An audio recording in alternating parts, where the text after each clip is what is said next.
is the Pilots Podcast with Kyle Hartley.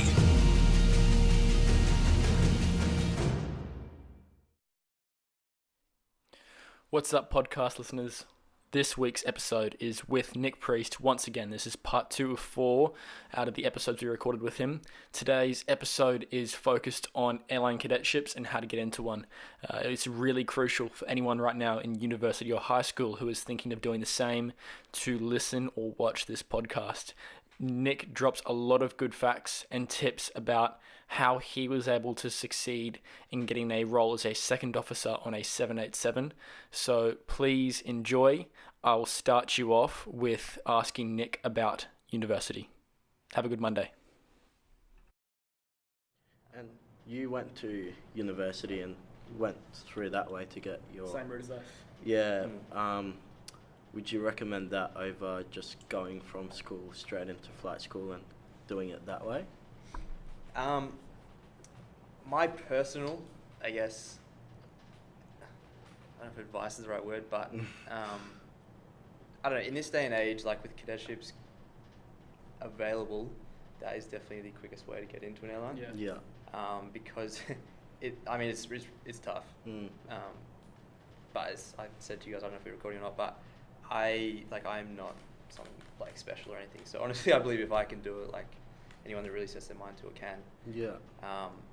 But yeah, I guess if you can get into a cadetship, that would be the quickest way to get into airline because it's really condensed, 18 months, 2 years, and then you effectively have a job with an airline. But in saying that, it's not the only way. Yeah. So, there's multiple paths.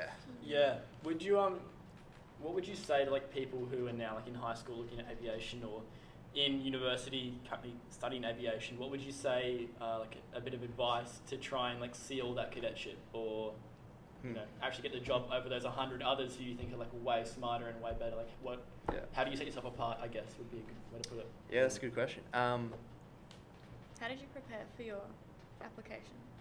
Like, what did you do? Yeah, I mean, I guess because there was multiple stages. Like the first initial stages, I think most people really got.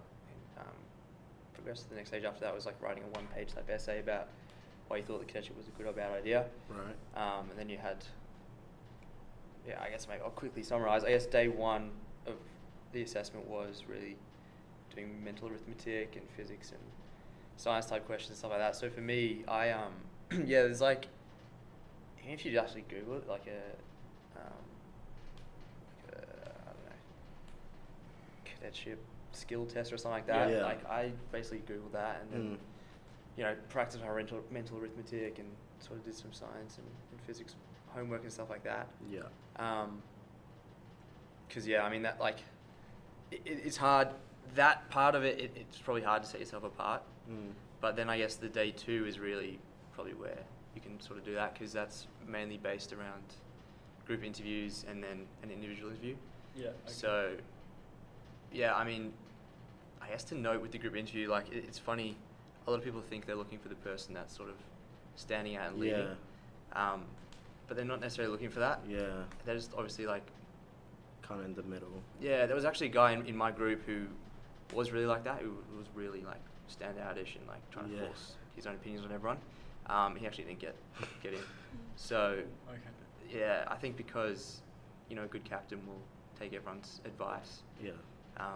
And take that on board, whereas, someone who's just giving orders. Yeah. Is not really probably the type of leader you're after. So No, I mean, adding on that, I mean about getting feedback. I mean, one of the biggest air disasters in history of the two 747s that collided. I mean, one of the main causes of the crash is that the captain didn't actually listen to what his offsiders were saying about what's actually going on. So I guess it makes sense, relating back to the industry. Yeah. And to follow on that as well, I guess, like, that's probably a good point. Like, the FO, I don't know, a lot of people don't think, I mean, that's a whole separate point. A lot of people don't actually think the FO actually flies. Whereas, for us, typically it's one sector for one sector. You're both trained to do the exact same job. But, I mean, that accident, like, the co-pilot or FO, like, really needs to, anyone that's not comfortable just needs to speak up. Yeah. Yeah. Which, getting back to the group interview, I think is a big thing they look for, that you're obviously not like too quiet and shy, that just something's, if you're not comfortable with something, Yeah. you're not going to be quiet, because, you know, obviously not everyone knows everything, so they're kind of looking, I guess, for that person in the middle ground. But I don't know, for the assessment, it's hard to, I guess, pinpoint something to help you stand out, but honestly, like, if you just love it and, like, I guess, show that, they're going to see that. Yeah. You'll get it one way or another. Yeah. And I mean, I don't know, as I said to you guys before, if I didn't get into the cadetship, I would have had to explore other options for sure. Yeah.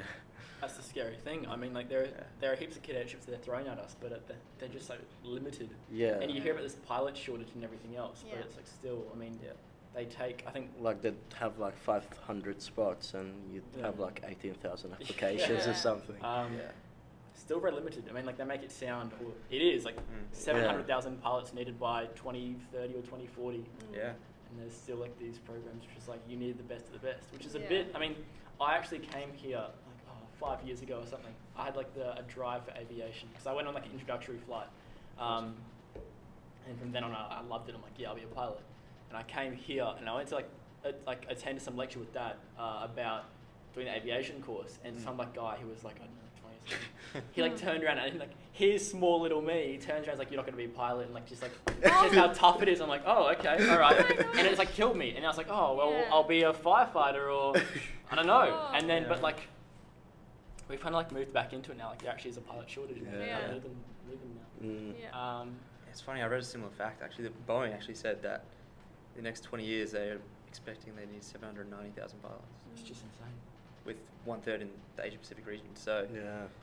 you know, I guess most of your audience is from Asia Pacific sort of Yeah. area. Yeah, I think now's the time. Like, we're definitely going to be moving into another pilot shortage as such. Yeah. Yeah. Would, if the situation came where you were offered a great position, or Emily, you were offered a great position that you're them to chase, and it was somewhere else, would you guys stay in Melbourne, or let's just say domestic for I'd now, move. but, like, would you make the Yeah. move? Yeah, Yeah. What about international? Would you I would. cross borders? Yeah, I think so. I mean, like, I'm not closed. Yeah, I don't think Yeah. you are either. No. FaceTime's always there. Yeah. Yeah, of course. Yours are a pretty flat answer there, but mine, like, not flat, Mine but, like, is solid. straight down. We'd make the decision together, but yeah. I don't think we'd go if one of us just went. No. I think, no, we wouldn't do that. No. But yeah, I'm, you know, aviation industry is very fluid, so Yeah. I'm open. But yeah, I mean, for the foreseeable future, I would probably stay in Australia. But yeah, I'm still open to moving overseas. Yeah, because definitely with me, it's like if someone offered me a position in Vietnam, I'd see you later. I'm Yeah. gone. Yeah, definitely. But yeah, it'd be interesting because, like, being in a relationship, I mean, like, where does that Mm. move happen? Because, like, say you have a great job here, and Emily, you got like Yeah. something overseas. Like, Mm. I mean, it's tough. Like, with you both Yeah. being in the industry in that kind of environment. I mean, Yeah. Yeah. Well, but yeah, there's sort of more room for your career yeah. progression and stuff like that. So, I mean, it's easier for me to get sort of, not easier, but it would be harder for you Mm. to get a flying job if I moved somewhere else. Yeah. Whereas Mm. it'd be easier for me to probably get a flying job wherever you went or whatever. Is it like a ladder thing between in cabin crew of, like, going from domestic to international, or can you just, like, switch, or they just put you on different flights, or? Yeah, so there's different crew. You've got different, like, EBAs and registrations. So there's short haul domestic and international crew. So international crew only do international flights. So they, Okay. So yeah. they can't chuck someone on a No, domestic. Yeah. Nah. So they're starting to bring out dual endorsement on the 330 and 777. Yeah. So okay. whereas before it was you were either just 777 or you were 330. Ah, So if you were right. 330, you went to Hong Kong. Yeah. If you were 777, you went to LA. And there's then- different trainings when you're on different planes, Yeah, right? yeah. Yes. So do you ever want to go international, or you Um, want to stay more domestic? No, for now I'm happy. Yeah. Yeah. I sort of did the whole year of Bali flying. Yeah. So my little mini international. But Yeah. I'm happy just domestic. So I mean, one thing that annoys me, a bit of an off the track here, but, Yeah. like, one thing I hate about flying in Australia is that you can fly 5 hours and you're still in the yeah, country. I know. It's like, It's nuts. it's so Yeah. annoying. I went to Perth at the start of last year or something, and it just felt like forever. I Yeah. was in the plane, Yeah. Yeah. and it was still Suck we're it, suck still it in I know. Australia. international. Yeah. Another, like, 2-3 hours, you're in Singapore, but Yeah. no, we're in It's Perth. crazy. Yeah. It's funny like that. I mean, I haven't really done like coast to coast. M sort of has, but yeah, I don't know. It's frustrating sometimes. Yeah. Mm. I don't know, especially with us, obviously in Australia, we're pretty far from everyone, apart from New Zealand. Yeah. But yeah, I don't know. Are Australian pilots like more sought after with like our level of training, or like is there a high level of training elsewhere? Like, where do we like kind of rank on countries and pilots? You mean like safety or? Yeah, like Yeah. how good our Yeah. pilots are and how much airlines want them, I guess. Yeah. Mm. I'd say our especially our safety training, or the standard we're trained at is very high. Obviously I haven't trained with any airlines overseas or anything like that, but Yeah. I know CAS is very, very tight and strict on their training compared to maybe some other overseas places. In terms of how much, I guess, we're sought after, I never have been, but I know captains that have been like headhunted from other airlines. Like they've actually got an email direct from that airline being like, Far out, okay. we want you to apply for us like direct entry captain. So that can happen. You probably know pilots as well, but I know a fair few pilots that I guess, do fly overseas and have moved to different airlines overseas and stuff like that. Again, which probably comes back a little bit to the pilot shortage, like, airlines are dropping sort of their minimum experience requirements and stuff. But yeah, overall, I'd say Australia is definitely very highly trained. Yeah, So- and well, especially, right now we have a lot of pilots in Australia like reaching their retirement age. So a lot of these massive experienced pilots have to leave. I was speaking to, I think he's like the base manager of Brisbane Airport, if that's like a title. But I spoke to him about like a job and everything else. He said like there's so many pilots actually leaving right now. Like even a better time for us, I guess. Like we chose a perfect time. Yeah. Good, yeah. Was it the same for you when you were joining? Was it like there is much of this so-called demand for pilots, or was it still a very like limited role to achieve? When I first started my training, like when I first started the cadetship, definitely, I think it was a very high demand. Yeah.